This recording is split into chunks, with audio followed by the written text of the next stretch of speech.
Parfois, il y a des nouvelles comme ça qui nous rappellent un peu que la NFL, c'est un sport brutal. Et cette fois-ci, ça n'a pas manqué de nous le rappeler. Et salut l'équipe, c'est Samy pour un Fresh Sports News, j'espère que vous avez pêché. Aujourd'hui, Andrew Luck a pris la fin de sa carrière. Il va à la retraite et il a expliqué ses raisons en plein milieu d'un match de pré-saison. Ce qui était très bizarre. Et je vais vous en parler aujourd'hui. Avant d'arriver en NFL, beaucoup de recruteurs voyaient Andrew Luck comme le prochain John Elway ou comme le prochain Dan Marino. C'était le meilleur prospect au poste de quarterback depuis ces deux noms. Avec 23 671 yards, 4 Pro Bowls, 57 victoires et 3 victoires en playoff, Andrew Luck met aujourd'hui un terme à sa carrière. Sur ses 86 premiers matchs en NFL, Andrew Luck a marqué 171 touchdowns. C'est plus que tous les quarterbacks en NFL, sauf Aaron Rodgers et Dan Marino. Il cite que son retour de blessure est bien trop difficile et que le processus de rétablissement est un peu un cercle infini pour lui et il n'en voit pas le bout. Et il dit que ce processus lui a coûté un peu son amour pour le jeu, il n'aime plus le football, il ne veut plus jouer au football américain et il ne trouve plus sa place. Alors pourquoi? Pour comprendre ça, il faut un peu voir le passé d'Andrew Luck. On va regarder ses blessures. En 2015, il a une entorse à l'épaule qui lui a pris 2 semaines seulement pour se reposer, ensuite il est retourné sur le terrain. En novembre 2015, quelques semaines après ça, Andrew Luck se rend compte qu'il pisse du sang. Pas du bras, pas de la jambe.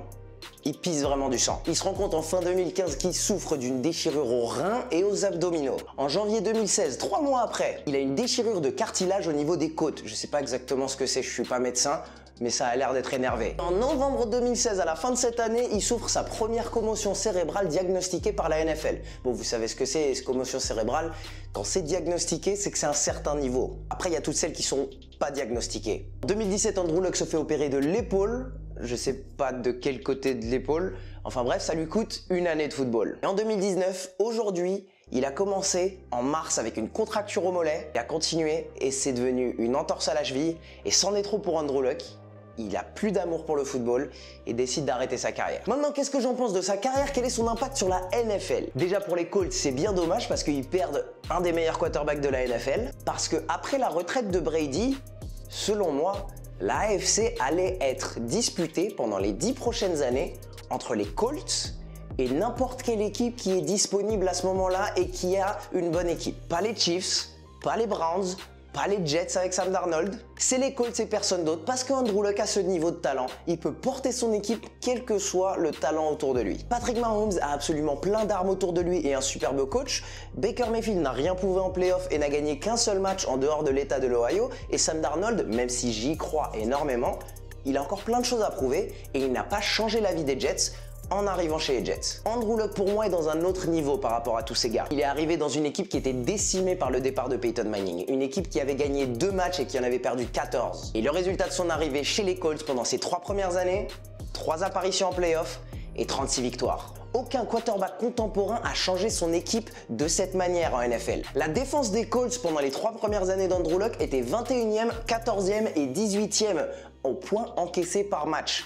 Il n'avait pas d'aide de sa défense. Et du côté de la ligne offensive, les gars qui devaient protéger Andrew Luck pendant ces 3 premières années, ils étaient premiers en coups sur le quarterback encaissé. Andrew Luck pendant ces 3 premières années s'est fait frapper 122 fois, 115 fois et 115 fois. Plus que n'importe quel autre quarterback en NFL. Et quand même, il est arrivé à porter cette équipe à 11 victoires et 5 défaites et à aller jusqu'en finale de conférence face aux Patriots.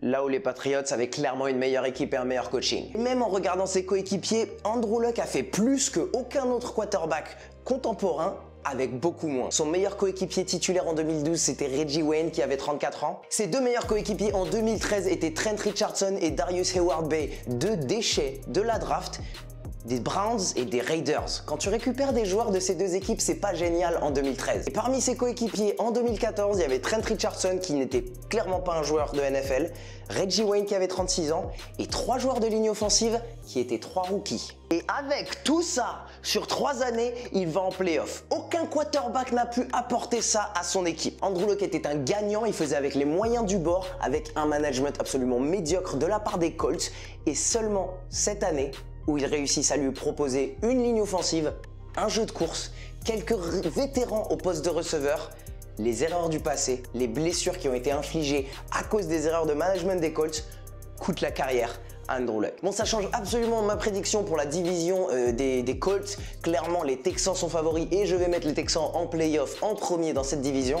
Et je vois même les Colts avoir une fin de saison aussi bonne que les Titans. Je les mets 4e dans cette division parce que la perte d'Andrew Luck juste aux portes de la saison est un coup émotionnel bien trop dur et je pense qu'ils s'en sortiront pas.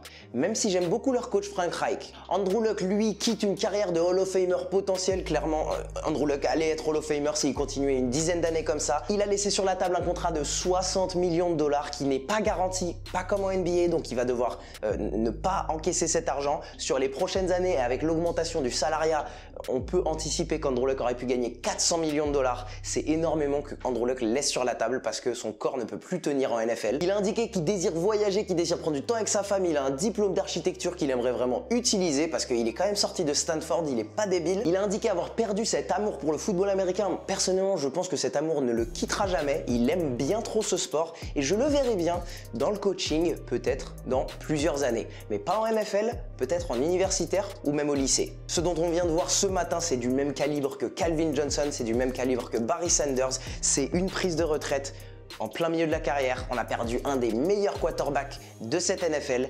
C'est très triste pour les Colts. Je pense qu'ils vont avoir beaucoup de mal à retrouver un quarterback du même calibre après Peyton Manning et Andrew Luck. Maintenant, c'est Jacoby Brissett. Et cet événement nous rappelle un petit peu que même avec toutes les règles, tous les changements du football américain, c'est pas un sport soft. Ça reste un sport de collision extrêmement brutal qui coûte des carrières.